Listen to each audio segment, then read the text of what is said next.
So we just created custom roof types for the project, but all of the walls, except for the curtain walls and this center masonry wall here, are still generic 12-inch walls. In this lesson, we'll create custom wall types for the rest of the exterior walls. The process is almost identical to the one that we just went through for the roofs. So to get started, first select this front wall. Let's change this wall and the rest of the garage to some custom stone masonry walls. So I'll choose Edit Type in the Properties dialog. And again, before making any modifications, I'll press Duplicate. Keeping with the naming convention, I'll name this wall type Exterior Custom Stone on Metal Stud.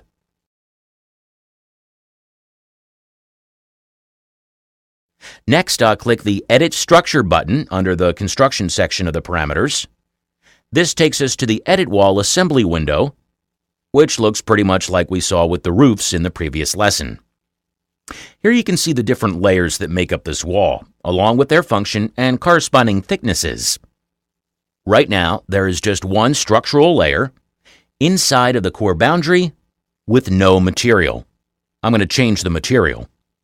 I'll browse for the metal stud layer, and you can adjust the thicknesses here for any of the individual layers, and the total thickness will update at the top.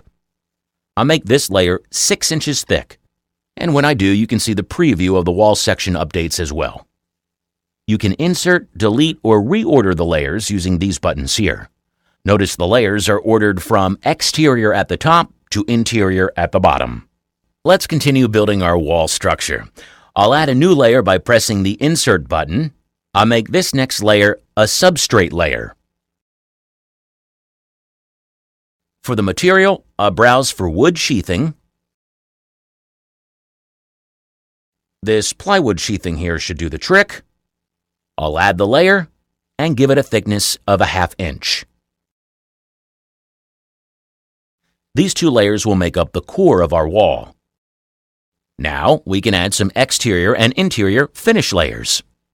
I'll insert a layer, but I need to move it outside to the core boundary. The layers are ordered so that the exterior side of the wall is at the top and the interior side is at the bottom. I'll move this layer up towards the exterior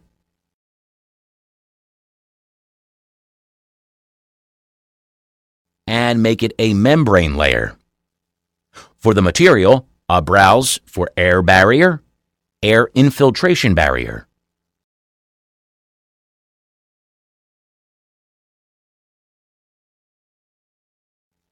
I'll leave the thickness at 0.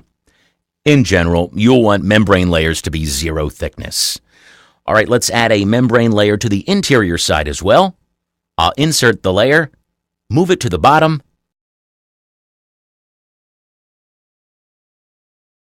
make it a membrane layer, and this time for the material, I'm going to look for vapor and moisture barriers, damp proofing.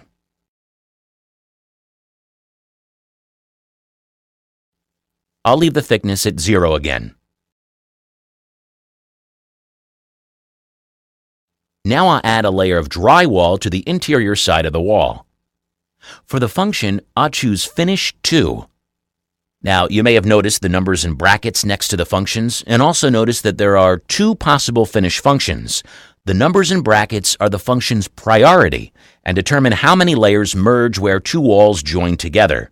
This topic is beyond the scope of this course, but you should know that layer functions have an order of preference. Again, this is a more advanced topic, but in general, Finish 1 layers are typically used for the exterior, and Finish 2 layers should typically be used for the interior, just a rule of thumb. So I'm going to browse for the gypsum wall board material. We'll use 1/2 inch drywall.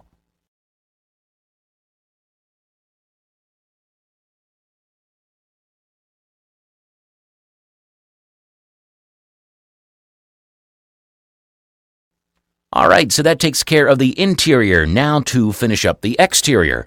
I'll add another layer above the membrane layer, and I'll make this a thermal air layer. The material here will be miscellaneous air layers, air space.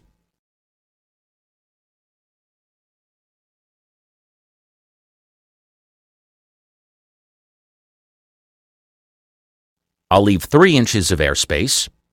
Above that, I'll insert one last layer.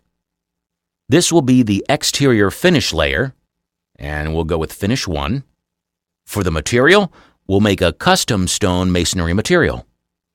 I'll browse for the masonry stone material, and when I find it, I'll right-click it and select Duplicate. Hopefully by now you've caught on to the pattern here.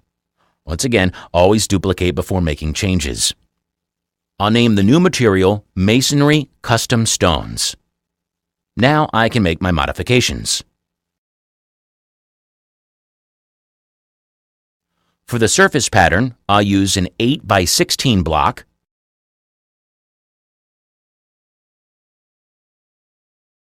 I'll leave the cut material at diagonal down. I'll enable the Use Render Appearance for shading checkbox, and then switch over to the Render Appearance tab. I'm going to replace this appearance with Rectangular Stones, Light Gray.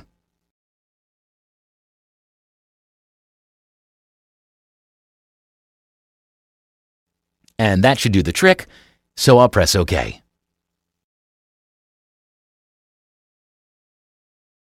Finally, I can give this layer a thickness of 2 inches to bring the total thickness up to a nice even foot.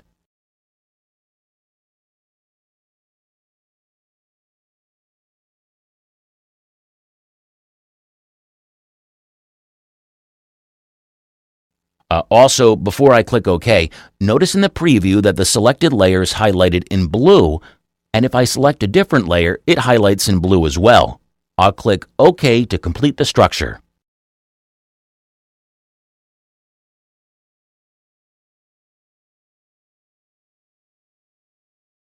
And click OK again to finish the wall. And the wall looks pretty good.